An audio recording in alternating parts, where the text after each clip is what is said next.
எங்களுடைய கல்வி முறைமை வந்து இலவசமாக இருக்கின்றது. ஆனால் பல்கலைக்கழகத்துக்கு வர்ற மாணவர்கள் 40,000 பேராக வரக்குள்ள 2,40,000 மாணவர்கள் ஒவ்வொரு வருஷமும் பல்கலைக்கழக முறையை தவற விடுகிறார்கள். ஏன்னா எங்களுக்கு இலவச கல்வி, உங்களுக்கு 17 பல்கலைக்கழகம் தான் இருக்கின்றது. கல்விக்கு ஏராளமாக நாங்கள் நிதி ஒதுக்கீடு செய்ய முடியாத இடத்துல இலங்கை இருக்கின்றது. ஆகவே இதுக்கு தீர்வு என்னென்று சொன்னால், அரசாங்கம் மிக கடுமையான கட்டுப்பாடுகள் கண்காணிப்புகளை வச்சுக்கொண்டு தனியார் துறைக்கும் சில இடங்களை கொடுக்கத்தான் வேணும். மலேசியாவை போல, இந்தியாவை போல, ஈவன் சீனாவில் கூட இலவச கல்வி இல்லை, பங்களாதேஷில் இல்லை, பாகிஸ்தானில் இல்லை. ஆகவே ஆரம்ப நிலையில் 40 உயர்தரம் வரைக்கும் நாங்கள் இலவச கல்வியை கொடுத்து போட்டு அங்கே வந்து பொதுநலன் அதிகமாக இருக்குது.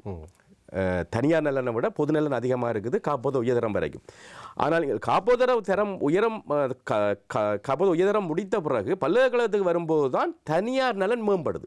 ஏன்னா பல்கலைக்கழக மாணவர்கள் பலர் மிக மிக மிக மிக நிபுணர்கள், அதிக கல்வித்தன்மையை கொண்டவர்கள் நாட்டை விட்டு வெளியேறி செல்கிறார்கள்.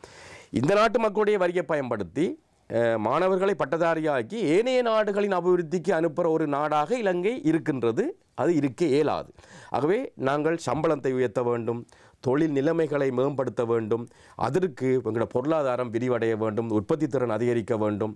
அப்படி செய்யும் போது இந்த வெளிநாட்டுக்கு போக மாட்டார்கள். ஏன்னா சம்பளம் இங்கே அதிகமாக கிடைக்கும் போது இங்கே இருப்பார்கள். ஆகவே நீங்கள் ஒரு துண்டு துண்டாக சீர்திருத்தங்கள் செய்ய இயலாது. ஒரு சர்வாம்ச ரீதியாக அந்த சீர்திருத்தங்கள், கல்விக்கு கூட காசு ஒதுக்கப்பட வேண்டும், மாணவர்களை ஸ்கில் நுட்பத்தேர்ச்சி உடையவர்களாக மாற்ற வேண்டும், உற்பத்தி திறன் அதிகரிக்க வேண்டும். அரசாங்கத்துறையில் உள்ளவர்கள் வறுமையில் இருந்தால் உங்களுக்கு தெரியும், எல்லோரும் வெளியேற இளைஞர்கள் வெளியேறி செல்ல முற்படுகிறார்கள். ஆகவே இதெல்லாம் மாற வேண்டுமா இருந்தால் அனைத்து மட்டங்களிலே ஒரு சர்வாம்ச ரீதியான சீர்திருத்தம் எங்களுக்கு தேவைப்படும். பல இளைஞர்கள் கடினமாக போராடுகிறார்கள். ஆனால் சிலர் வந்து இங்கே கிடைக்கக்கூடிய நல்ல வேலைகளை செய்ய மாட்டோம் என்று சொல்லிவிட்டு கொண்டு துபாயில் சரி, கட்டாரில் சரி, அங்கே டாய்லெட் எல்லாம் கழுவுறதை நான் என் கண்ணாலே பார்த்தேன். எங்களுடைய பெண்கள் வந்து அங்கே கிச்சனில், குஷனியில் எல்லாம் வேலை செய்கிறார்கள் என்பது உங்களுக்கே தெரியும்.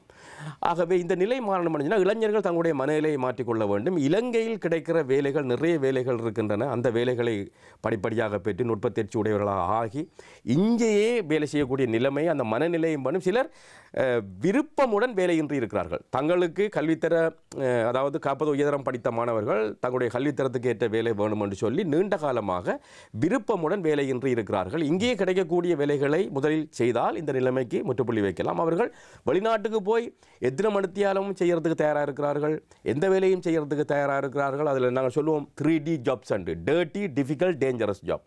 மத்திய கிழக்கில் எங்களோட இளைஞர்கள் செய்வது டர்ட்டி, டிஃபிகல்ட், டேஞ்சரஸ். அப்போ அங்கே செய்வதற்கு தயாரான இளைஞர்கள் ஏன் அந்த வேலைகளை இலங்கையில் செய்ய தாமதிக்கிறார்கள் அல்ல பின்வாங்குகிறார்கள் என்றது எங்களுடைய மனநிலை மாற வேண்டும். கூடுதலான விடுமுறைகள் குறைக்கப்பட வேண்டும், உற்பத்தி திறன் அதிகரிக்கப்பட வேண்டும், சம்பளம் எல்லோருக்கும் அதிகரிக்கப்பட வேண்டும். அது உற்பத்தி திறன் அதிகரித்தால்தான் அது சாத்தியம். அப்படி நடந்து வரும்போது நீங்கள் சொல்கிற அத்தனை பிரச்சனையும் படிப்படியாக இல்லாமல் போய்விடும்.